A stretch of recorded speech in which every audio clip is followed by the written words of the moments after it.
last September, I marked 15 years of ordained ministry. And because I have kept track, I saw that in November, I reached my 500th sermon for a Sunday or a holy day since my ordination. Now, that does not count weddings or funerals or impromptu reflections on the scriptures during weeknight worship, and it doesn't count the many, many times that I preached in chapels or parish churches on my way to ordination. That's a lot of words. Conservatively, it is over 1 million words preached at this point. Add to that monthly reports to church councils, 6 to 12 newsletter articles a year, annual reports to congregations, self-evaluations, and the odd blog post. And it's a whole lot of words I've never really tried to keep track of. To say nothing of all the words I've spilled in the process of getting decisions made in meetings, offering advice or counsel or teaching or directing staff and the like. Words are my job, as I have had occasion to say here from time to time. Having something to say, having the right thing to say, at any given time is a big part of what I am supposed to be doing here. I am supposed to display Jesus for you with my words. I am supposed to speak pardon and forgiveness to you on behalf of Jesus. I am supposed to move and persuade you to be the image of Jesus for the world, to teach you about God and God's covenant with you. And over the last several months, I confess I have been seized with dread at the thought that one day the words might simply run out. That one day I might open my mouth or a new blank word processing page and nothing will happen. I'll have nothing to say, not even about Jesus. I'm afraid of this possibility. I'm afraid because of what it would mean for me personally. And I'm afraid of it because I'm afraid of silence. I know I'm not the only one.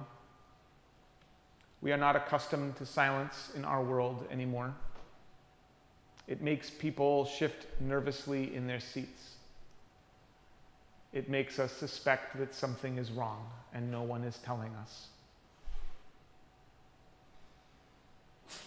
In one of the last conversations of Jesus' life, Jesus tells Pilate that Jesus' kingdom is not from this world. He is not going to summon an army of followers to rescue him by force. He tells Pilate that he came to bear witness to the truth and that those who belong to the truth would hear him. So Pilate asks him, not unreasonably, what is truth? And Jesus' answer is, nothing. Nothing. No answer. A non-answer. An anti-answer. Even a dictionary can provide an answer to the question, what is truth? Merriam-Webster will tell you that truth is, quote, the body of real things, events, and facts, or, quote, the state of being the case. This sounds a lot to me like saying truth is things that are true, defining a word with itself, which you're not supposed to do. So I asked a popular AI language platform. I typed, what is truth, into the query bar. The artificial intelligence was more ingratiating. Oof, going deep right away. I like it. That's a word-for-word quote.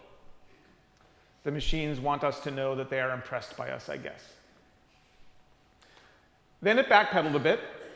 Truth is one of those slippery concepts that seems simple until you try to pin it down. Broadly speaking, there are a few major ways people define or approach truth. And to its credit, the model gave me 5 prominent definitions of truth: correspondence theory, coherence, pragmatism, constructivism, and linguistic minimalism. I tend to favor number 2 and 3 from this list personally, but I already knew that. Then the AI model had a follow-up question for me. So, ... Are you asking more from a philosophical angle, a personal one, or something more like, how do we know what's true in the world today? That's an option Jesus could have taken. Why, Pilate, do you want to know? More information will help me give you a more useful answer. But instead, Jesus gives him nothing.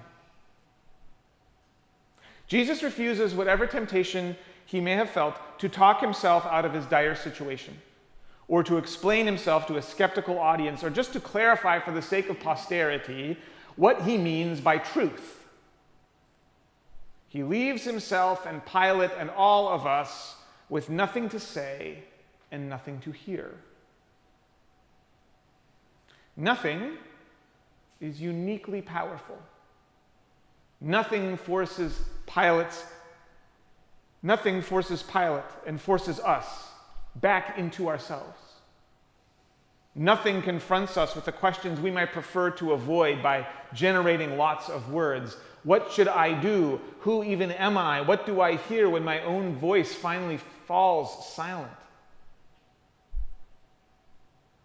And so nothing becomes an open door. Nothing creates a space where anything can happen.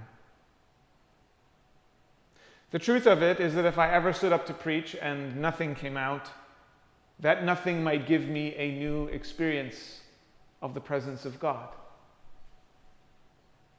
A new experience of who God really is.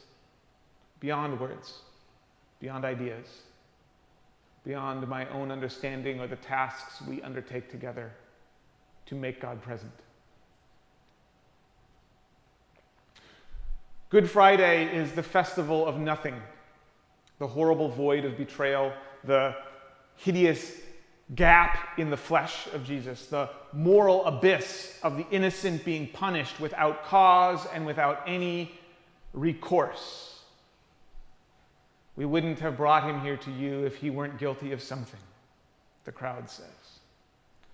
And finally, the silence of death and the grave itself. Jesus gave up his spirit, the story says, but it could just as well say that Jesus gave up his breath, the power of speech. Nothing reigns. Nothing spreads across the sky. Nothing descends upon the hearts of the disciples. We can avoid it if we want. We can break up the nothing with more words. Who wants to think about all of it anyway? Can't we find something nice to talk about? In my head, that's exactly what Pilate does. When I picture this scene, that's what I see Pilate doing after Jesus is taken away from him. Pilate is back on his phone scrolling through Instagram within seconds. Pilate doesn't want to think about innocent people being imprisoned and tortured either. Pilate does not want to look at the nothing inside his own soul. But we can also sit with nothing. We can embrace it because it's where Jesus meets us, in our own nothing, and in his nothing, and in the world's nothing. Nothing unlocks the door. Nothing opens the door. And nothing sets us free. Amen.